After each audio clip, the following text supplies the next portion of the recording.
하나님의 말씀 로마서 3장 19절부터 22절까지 교독하겠습니다. 3장 19절부터 22절까지 교독합니다. 우리가 알거니와 무릇 율법이 말하는 바는 율법 아래에 있는 자들에게 말하는 것이니 이는 모든 입을 막고 온 세상으로 하나님의 심판 아래에 있게 하려 함이라.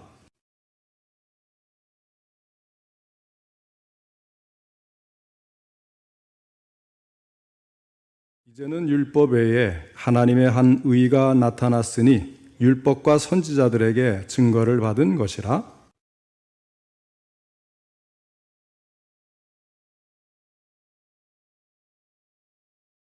이 시간에는 하나님의 의라는 제목으로 함께 말씀을 듣겠습니다. 먼저 하나님께 기도드리겠습니다. 하나님 아버지, 오늘 오후 예배도 함께 하시고 저희들의 예배를 들으시며 또 귀한 말씀 주시니 감사를 드립니다. 이 시간 이 말씀을 통해 우리에게 하시는 말씀이 들려줄 수 있도록 전할 때도 들을 때도 성령님 함께 하셔서 도와주시옵소서. 더욱 믿음으로 돈독하게 하시고 아버지 하나님을 의지하는 믿음으로 구원의 확신과 승리의 삶을 살 수 있도록 말씀을 통해 역사해 주옵소서. 예수님의 이름으로 기도하옵나이다. 아멘. 사도 바울은 지금까지 죄 아래 놓여 있는 인간들의 모습이 얼마나 추악한가를 철저하게 진단해서 말씀을 해 주었습니다. 그리고 나서 오늘 본문부터는 치료의 역사를 시작하는 것입니다. 우리가 어떻게 하면 죄의 문제를 해결하고 하나님 앞에서 의롭다 하심을 얻을 수 있는지 비로소 말씀을 하고 있는 것입니다. 오늘 그 말씀을 세 가지로 나누어서 함께 생각해보고 은혜 받기를 원합니다. 첫째로 복음에 앞서 주신 율법에 대해서 생각을 해보겠습니다. 본문 19절로 20절에서 특별히 율법과 죄의 문제를 논하고 있습니다. 바울이 여기서 강조하는 것이 무엇일까요? 율법을 가지고는 결코 우리를 의롭게 할 수가 없다는 것입니다. 율법은 오히려 우리로 하여금 죄를 깨닫게 하는 역할을 한다는 것입니다. 19절 말씀에 우리가 알거니와 무릇 율법이 말하는 바는 율법 아래에 있는 자들에게 말하는 것이니 이는 모든 입을 막고 온 세상으로 하나님의 심판 아래에 있게 하려 함이라 하였습니다. 우리가 알거니와 무릇 율법이 말하는 바라고 했습니다. 율법이 말을 한다는 거예요. 그럼 율법은 무엇이라고 말을 하는가 하면 앞에서 살펴본 대로 의인은 없나니 하나도 없으며 깨닫는 자도 없고 하나님을 찾는 자도 없고 하고 말을 했어요. 율법은 계속해서 말을 합니다. 그들의 목구멍은 열린 무덤이요 그 혀로는 속임을 일삼으며 그러면서 율법이 무엇이라고 결론을 내립니까? 18절에 보면 그들의 눈앞에 하나님을 두려워함이 없느니라. 마치 법정에서 검사가 죄인을 앞에 놓고 이런 죄를 지었잖아. 언제는 또 이런 죄를 지었구나. 아유 또 이런 죄를 지었네. 이 추상 같은 논거를 하는 것과 같은 역할을 이 율법이 행하고 있는 것입니다. 자, 지금 율법이 누구에게 말하고 있다고 했습니까? 19절 상반절을 보니까 우리가 알거니와 무릇 율법이 말하는 바는 율법 아래에 있는 자들에게 말하는 것이니 율법 아래에 있는 자들이라는 것은 하나님으로부터 율법을 받은 유대인을 가리키는 것 아니겠어요? 그러니까 율법이 없는 이방인들은 그 율법을 알지 못하고 그 부분에 대해서 같이 이야기할 그런 대상이 되지 않는다는 거예요. 율법의 그늘 아래 살면서 율법을 자랑하고 율법이 있기 때문에 자기는 당연히 의롭다 인정을 받을 것이라고 생각하는 유대인들에게 아니다. 너는 죄인이다. 이런 죄를 지었잖아. 이렇게 율법이 말하고 있다는 거예요. 율법이 그렇게 말하고 있는 궁극적인 이유가 19절 하반절에 기록이 되어 있습니다. 이는 모든 입을 막고 온 세상으로 하여금 하나님의 심판 아래에 있게 하려 함이라. 입이 10개라도 할 말이 없도록 만들어 버린다는 거예요. 유구무원이라고 하였습니다. 변명의 여지가 없도록 만들어 버리는 것이 율법의 역할이라는 거예요. 그러면 그런 율법을 하나님은 왜 우리에게 주셨느냐 하는 거예요. 율법의 정체가 도대체 무엇입니까? 바울은 오늘 본문 20절에서 그것을 우리에게 설명을 해주고 있습니다. 그러므로 율법의 행위로 그의 앞에 의롭다 하심을 얻을 육체가 없나니 율법으로는 죄를 깨달음이니라. 바울은 오늘 본문 20절에서 율법이 할 수 없는 일과 반대로 율법이 할 수 있는 일을 우리에게 설명해 주었습니다. 그러면 율법이 할 수 있는 일이 무엇입니까? 율법이 절대로 우리를 의롭게 하지 못한다는 거예요. 왜 그렇습니까? 율법의 행위로는 하나님 앞에서 의롭다함을 얻을 육체가 하나도 없기 때문이라는 것입니다. 아무리 노력하고 애를 써도 자기의 힘만으로 율법에 있는 모든 요구를 충족할 수 있는 사람은 이 세상에는 단 한 사람도 없기 때문이라는 것입니다. 그러면 반대로 율법이 하는 일은 그럼 무엇이겠어요? 20절 하반절에 보니까 율법으로는 죄를 깨달음이니라 말씀을 했습니다. 율법은 우리로 하여금 죄를 깨닫게 한다는 거죠. 그러니까 막연하게 양심적으로 그래도 될까 이러면 안 되겠는데 하는 것을 율법은 명백하게 하나님의 말씀으로 기록이 되어서 이렇게 하면 분명히 죄구나 우리에게 알려준다는 거예요. 그래서 이 율법이 있기 때문에 내가 하나님 앞에서 얼마나 큰 죄인인지 비로소 분명하게 깨달아 알게 된다는 것입니다. 알기 쉽게 예를 들어 설명을 해드리죠. 자, 우리 몸의 뼈에 이상이 생겼습니다. 병원에 가면 무엇부터 합니까? 엑스레이를 찍죠. 엑스레이 촬영을 해보면 뼈에 어디에 금이 갔는지 어디가 부러졌는지를 아주 확실하게 알 수가 있습니다. 그런데 자, 여기서 중요한 것은 무엇이냐면 그러면 엑스레이를 수십 번, 수백 번, 수천 번 찍으면 그 다친 곳이 낫습니까? 아픈 부분이 치료가 됩니까? 아니라는 거죠. 엑스레이는 뼈가 부러진 부분, 금이 간 부분 또는 몸에 폐나 이런 데 이상이 간 부분 이런 것들을 지적해 주는 거예요. 여기가 병이 있습니다. 여기가 잘못됐습니다. 엑스레이는 어디에 이상이 있는가를 알려주는 것이지 치료하는 역할은 조금도 없는 거예요. 바로 율법이 그 역할을 한다는 거죠. 율법은 치료해 주는 역할은 조금도 없어요. 보여주는 거예요. 어디가 잘못됐다, 무엇이 이상이 있다, 어디가 병들었다. 율법도 그와 같은 기능을 하고 있는 거예요. 그러니 율법 그 자체를 가지고는 아무리 해도 우리의 죄의 문제를 근본적으로 해결할 수가 없는 것입니다. 율법은 내가 하나님 앞에서 이러한 죄를 저질렀고 큰 죄인이구나 하는 것을 깨닫게 하는 일밖에는 할 수가 없다는 것입니다. 그래서 율법을 가지고 하나님 앞에서 의롭다함을 얻으려고 애쓰는 것은 엑스레이를 찍어서 부러진 뼈를 붙이겠다고 하는 것과 똑같은 어리석은 행동이라는 것입니다. 두 번째로 생각할 것은 그렇기 때문에 하나님께서 우리에게 복음을 허락해 주셨습니다. 그것이 21절에 기록이 되어 있습니다. 이제는 율법에 하나님의 한 의가 나타났으니 율법과 선지자들에게 증거를 받은 것이라. 자, 율법이 엑스레이처럼 그것을 확실하게 보여줘서 이런 죄를 저질렀다고 정죄를 하니까 이 율법을 보는 그 사람은 완전히 만신창이가 되는 거예요. 내가 이런 죄가 있구나. 내가 하나님 앞에 이런 죄인이구나. 절망 속에 놓이게 되는 거예요. 그런데 이제 율법 외에 하나님의 한 의가 나타났다는 것입니다. 율법으로는 도저히 하나님 앞에서 의롭다함을 받을 육체가 없기 때문에 하나님께서 우리들에게 새로운 구원의 길을 제시해 주셨다는 것인데 그것이 바로 복음입니다. 이제는 율법에 하나님의 한 의가 나타났다고 하였습니다. 인간적인 의가 아닙니다. 내 노력, 내 힘으로 얻을 수 있는 의가 아니라는 것입니다. 하나님께서 친히 마련해 주신 의입니다. 누구든지 이 의의 옷을 입기만 하면 하나님 앞에 담대히 설 수가 있습니다. 그래서 사도 바울이 로마서 1장 17절에서 무엇이라고 했습니까? 복음에 무엇이 나타난다고 하였습니까? 하나님의 의가 나타났다고 했습니다. 율법 외에 하나님의 의가 나타났습니다. 이것이 바로 복음이라는 것입니다. 우리의 힘으로는 도저히 구원의 길에 이를 수 없는 것인 줄 알고 하나님께서 우리를 위해서 율법 외에 하나님의 한 의를 나타내 주신 것입니다.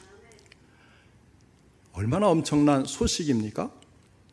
오늘 본문 뒤에 있는 23절을 보시면요, 우리가 읽은 부분 바로 다음에 모든 사람이 죄를 범하였음에 하나님의 영광에 이르지 못하더니 하였습니다. 우리가 가지고 있는 의는 더러운 누더기와 같다고 사람들은 표현을 합니다. 이 의를 가지고서는 하나님 앞에 감히 설 수가 없어요. 그래서 하나님께서 우리를 위해서 친히 한 의를 마련해 주셨습니다. 누구든지 이 의를 덧입기만 하면 얼마든지 하나님 앞에 설 수 있는 것입니다. 한번 생각해 보시기 바랍니다. 우리는 율법이라고 하는 깊은 강에 빠졌어요. 어찌할 바를 몰라서 허우적거리고 있습니다. 죽음을 향해서 떠내려가고 있습니다. 그러한 때에 구원의 손길이 나타나는 것입니다. 구조대가 나타난 거죠. 하늘에 헬리콥터가 떠서 찾아왔어요. 얼마나 감격스러운 일입니까? 그것이 바로 복음이라는 것입니다. 그런데 이것은 밑도 끝도 없이 나타나는 것이 아니고 아닌 밤중에 홍두깨식으로 나타나는 것도 아니라는 거예요. 21절 하반절에서 무엇이라고 했습니까? 율법과 선지자들에게 증거를 받은 것이라. 율법이 증거해줬고 선지자들이 다 증거해줬다 그랬는데요, 우리가 성경에서 항상 기억하시기 바랍니다. 성경을 읽을 때에 율법과 선지자들은 구약 성경을 말하는 거예요. 모세오경과 선지자들 보내서 기록해 놓은 이사야서라든지 이런 기타, 그래서 구약 성경에게 증거를 받은 것이라는 겁니다. 구약 성경에 오실 예수님을 계속 이야기를 하고 예표를 보여주고, 성막도 예수 그리스도, 그 안에 있는 모든 기명 또 기구 또 이제 제사 드리는 제도, 그것이 다 누구를 가리켜요? 예수 그리스도, 그분이 오셔서 우리를 위해 대신 피를 흘려주심으로 모든 죄를 사해 주시고 하나님의 의가 되게 하는 그리스도의 의를 구약 성경은 계속 증거를 해주지 않습니까?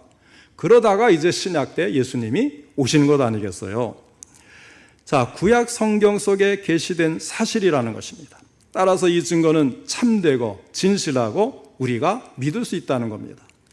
갑자기 누가 이런 일이 있대 해서 가는 게 아니고, 벌써 창세 때부터 준비하고 이스라엘 민족을 아브라함을 통해서 이제 그 야곱을 통해서 세워주시고 그 민족을 통해서 계속해서 이제 보여주셨잖아요. 아담과 하와 때도 짐승으로 제사를 지내는 것을 통해서 이미 가르쳐 주셨잖아요. 원시복음이 그때 나오지 않습니까? 그리고는 아브라함과 야곱을 통해서 이스라엘 민족을 세우셔서 그들에게 모세를 통해 율법을 주시고 선지자를 통해 말씀을 주셔서 계속해서 우리를 위해 한 의가 나타날 것을 예고하시고, 그것이 이제 신약에 와서는 복음이라고 하는 것을 분명하게 나타내 주신 거예요. 그러면 세 번째로 어떻게 하면 우리가 이 의를 얻을 수가 있는가를 보겠습니다. 마지막 22절에서 바울은 우리에게 설명을 해주고 있습니다. 곧 예수 그리스도를 믿음으로 말미암아 모든 믿는 자에게 미치는 하나님의 의인이 차별이 없느니라. 곧 예수 그리스도를 믿음으로 말미암아 하였어요. 우리의 믿음의 대상이 분명해야 합니다. 길이요 진리요 생명이신 예수 그리스도, 그 한 분을 믿음으로 말미암아 우리가 하나님의 의를 얻을 수가 있게 된 것입니다. 율법으로 불가능했던 일을 예수님이 가능하게 하셨습니다. 예수님을 통해 우리에게 모든 죄가 다 사함받고 하나님 앞에서 의롭다함을 얻게 되는 것입니다. 그런데 오늘 본문 22절에 보면 곧 예수 그리스도를 믿음으로 말미암아 했어요. 하나님께서 우리에게 요구하시는 것은 믿음, 오직 이 하나예요. 하나님이 보내신 독생자 예수 그리스도, 우리를 위해 십자가에서 구원을 이루신 그 예수님을 믿는 믿음, 이 한 가지밖에 없다. 이것을 계속해서 강조하는 이것 우리는 기억을 해야 할 것입니다. 하나님의 일은 누가 합니까? 하나님께서 하시는 거예요. 그럼 하나님은 누구를 통해서 일하십니까? 우리를 통해서 일을 하는데, 우리가 해야 될 가장 중요한 일은 하나님께서 우리를 위해 행하신 그 일을 믿음으로 받아들이는 거예요. 그래서 하나님이 이제 이 짐승을 잡아서 가죽옷을 만들어서 아담과 하와에게 뭐라고 했어요? 입혀주셨다 그랬습니다. 이 믿음을 준비해서 예수 그리스도가 십자가에 죽으시고 피를 흘려 가죽 그리스도의 의의 옷을 만들어서 우리에게 입혀주시는 거예요. 무슨 말씀인지 알겠습니까? 내가 막 탐구하고 노력해서 받는 게 아니고 다 만들어서 주시면 입혀주시는데, 그 입혀주는 때 우리가 할 게 뭐냐면 믿습니다. 아멘. 팔을 벌리고 입혀주는 대로 받아들이면 돼요. 믿습니다. 믿음으로 받아들이면 되는 거예요. 그러니까 우리가 할 일은 믿음으로 받는 거 딱 한 가지밖에는 요구하는 게 없는 겁니다. 요한복음 6장 28절로 29절에 보면 이런 말씀이 기록되어 있어요. 사람들이 나와서 예수님께 질문을 합니다. 우리가 어떻게 하여 하나님의 일을 하오리까? 그때 예수님이 뭐라고 대답을 하시는가 하면, 하나님께서 보내신 일을 믿는 것이 하나님의 일이니라. 하나님이 우리를 의롭게 하시기 위해서 하신 일이, 하나님이 세상을 이처럼 사랑하사 독생자를 주셨다는 것 아닙니까? 독생자를 주셨다는 것은 그 아들 독생자 예수 그리스도를 이 땅에 보내신 것이고, 보내셨다는 것은 십자가에 못 박혀 죽게 하셨다는 거예요. 그럼 우리가 할 일은 믿는 것, 이것이 하나님의 일이라는 거죠. 보내신 일을 믿는 것이 하나님의 일이다, 이렇게 분명히 예수님이 말씀하셨어요. 저를 믿는 자마다 그것이 우리가 해야 될 일이라는 거죠. 타락한 인간이 무엇을 어떻게 할 수가 있겠습니까? 하나님의 일에 타락한 우리 인간들이 보충할 수 있는 일은 아무것도 없어요. 우리가 할 일은 하나님께서 우리를 위해 마련해 주신 그 일을 믿음으로 받아 누리기만 하면 되는 겁니다. 알기 쉽게 예를 들어 설명을 해보죠. 시편 23편에 보면 다윗이 이런 노래를 했습니다. 주께서 내 원수의 목전에서 내게 상을 차려주시고 기름을 내 머리에 부으셨으니 내 잔이 넘치나이다. 상을 내가 가서 막 차려가지고 하나님께 섬겨드리는 게 아니고요, 하나님이 내게 상을 차려주셨어요. 여기서 상은 뭐 시상식 할 때 하는 상이 아니고요, 잔치상을 말하는 거예요. 시편 23편의 이 상은 항상 읽으실 때 아는 분들은 다 알지만 어떤 분들은 무슨 상이지 이렇게 생각하는데 그냥 잔치상이에요. 풍성하게 이미 식탁을 다 차려놨어요. 그럼 우리가 할 일은 무엇입니까? 감사합니다 하면 믿음으로 받아들이고 그것을 먹고 누리는 것밖에는 없는 거예요. 그런데 하나님께서 우리를 위해 그 이미 풍성한 식탁을 차려놓았는데도 그 상을 앞에 놓고, 아유, 이걸 내가 먹어야 돼? 내가 거지야? 내가 뭐 먹을 게 없어서 이걸 먹어? 뭐 그러면 어떻게 하겠어요? 또는 다 차려놨는데 나는 이제 영양실조에 죽겠구나, 그것을 믿음으로 먹지도 않고 나는 이제 굶어 죽겠구나, 그렇게 생각하는 것도 잘못된 것 아니겠어요? 그저 우리는 하나님께서 준비해 주신 것을 믿음으로만 받아들이면 되는데 왜 그렇게 믿음으로 받아들이는 게 어려울까요? 너무 쉬우니까 어려워요. 너무 공짜니까 어려워요. 공짜로 주면 다 의심하잖아요. 세상에 공짜가 어디 있느냐고. 뭔가 뒤에 뭔가 있을 거야. 인간적인 생각이 하나님 앞에서까지 이루어지면 안 되죠. 오늘 본문 22절 하반절에 보면 모든 믿는 자에게, 믿는 사람 누구에게나 미치는 하나님의 의는 차별이 없다고 했습니다. 유대인이냐 헬라인이냐 이방인이냐 따지지 아니한다는 거예요. 남녀노소 빈부귀천을 묻지 아니하시고 지금까지 선을 행했느냐 악을 행했느냐 그것도 중요하지 않다는 거예요. 그러나 묻는 것이 한 가지 있습니다. 무엇입니까? 예수 그리스도를 믿느냐 믿지 않느냐, 그것을 물으신다는 거예요. 그러면 또 마음에 의심을 품죠. 아니 어떻게 악을 행했는데, 나쁜 짓을 했는데 예수 믿는다고 다 해결이 돼? 근데 여기서요, 우리가 꼭 기억할 게 있습니다. 예수님을 나의 주로 영접하고 예수님을 믿을 때 하나님은 나의 믿음을 보시고 의롭다고 하세요. 그것은 신분의 변화입니다. 우리 신앙은 두 축으로 이루어져요. 신분의 변화와 삶의 변화. 바퀴는 두 개가 굴러가야 되는데 하나는 신분의 변화입니다. 이건 내 힘으로 할 수 있는 게 아니에요. 하나님이 해주셔야 돼요. 그런데 이 신분의 변화가 되면 그럼 우리의 삶이 변화되는데, 삶이 변화되지 않으면 한쪽은 이게 돌아가지 않으니까 제자리에 돌리겠죠. 제자리에 바퀴가.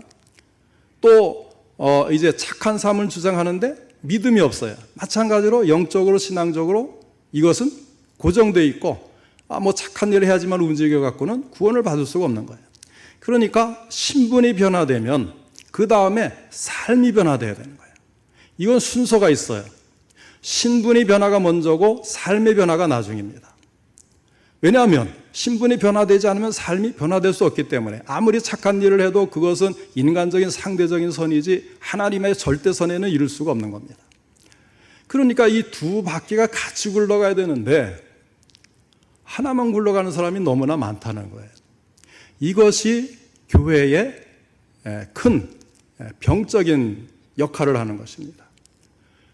교회 안에 이 바퀴 하나만, 신분의 변화, 난 예수 믿고 구원받아서 하나님의 자녀야 하는 이것만 돌아가는 것이지, 그렇기 때문에 이제부터는 그 은혜에 감사해서 내 삶이 변화돼야지, 잘못된 것은 회개해야 되지, 못된 버릇은 고쳐야지, 이 삶의 변화가 이루어지질 않으니까 이게 같이 움직여지지 않으면 그 사람이 진정으로 변화받았는가? 의심이 될 수밖에 없는 거죠. 정말 구원받았는가? 어떻게 의심하지 않을 수가 있어요? 예수 믿었는데 삶이 안 변한다? 이건 불가능한 거거든요. 불가능한 일을 하고 있다면 정말 그 사람이 예수를 믿는가? 하나님의 자녀인가? 그것은 100번 의심해도 탓할 수가 없는 거죠. 이 두 가지가 같이 이루어져야 되는데 예수를 믿으면 분명하게 같이 이루어진다는 거예요. 그래서 우리 9가지 구원의 서정을 우리 이제 칼빈주의 개혁신앙에서는 9가지 얘기한다 그랬잖아요. 그래서 거기서 뭐라고 됐어요? 부르시면 우리가 중생하고 회개하고 믿음으로 신분이 변화되어서 하나님의 양자가 되면 그 다음부터는 뭡니까? 성화예요. 성화. 거룩해지는 거예요. 반드시 이루어져야 돼. 이 땅의 삶에서 이루어져야 돼. 안 이루어진다면 애초에 생명이 없었거나 씨가 죽었거나 성령이 없었거나 거짓으로 예수를 믿었거나 믿는 척만 했고 교회에 익숙해졌지만 진정 예수님과 인격적인 교제가 이루어지지 않은 것입니다. 오늘 말씀을 다시 한번 정리해 보겠습니다. 첫째로 하나님께서 우리에게 복음에 앞서 주신 율법이 있어요. 그런데 이 율법은 결코 우리를 의롭게 하지 못한다고 했습니다. 율법이 하는 일이 무엇이었습니까? 우리로 하여금 죄를 깨닫게 하는 것이라고 하였습니다.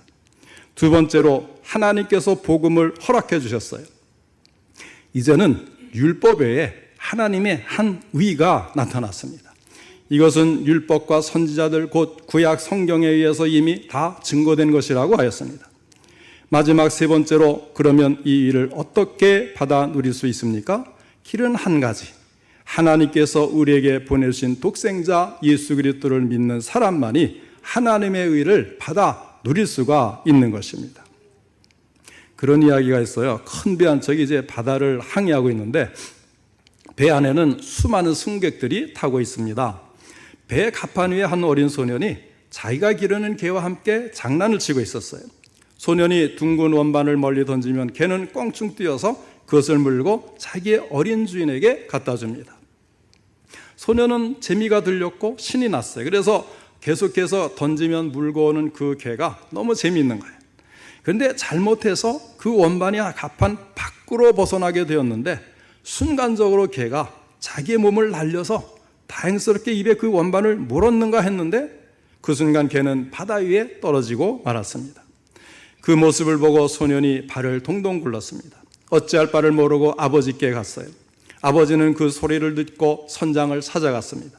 선장님, 우리 개가 지금 바다 위에 떨어졌는데 배를 좀 멈춰주시기 바랍니다. 그런데 선장은 냉담한 표정을 보여주는 거예요. 하찮은 개 한 마리 때문에 이 큰 배의 운항을 중단하고 세울 수가 없다는 거예요. 소년이 아무리 사정을 해도 선장은 난색을 표현합니다.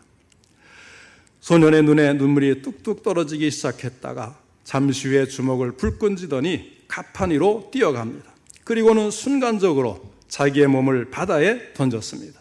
그리고는 물에 빠진 개를 향해서 헤엄쳐 갔습니다. 그 모습을 본 선장도 어쩔 수 없이 그 큰 배를 세울 수밖에 없었다는 것입니다. 사랑하는 성도 여러분, 이것이 바로 누구의 이야기입니까? 우리 예수님의 이야기가 아니겠습니까? 여러분이나 저나 죄로 인해서 죽어 마땅한 존재들입니다. 선장이 그 하찮은 것 때문에 배를 멈출 수 없다, 그렇게 할 수밖에 없는 대상들이에요.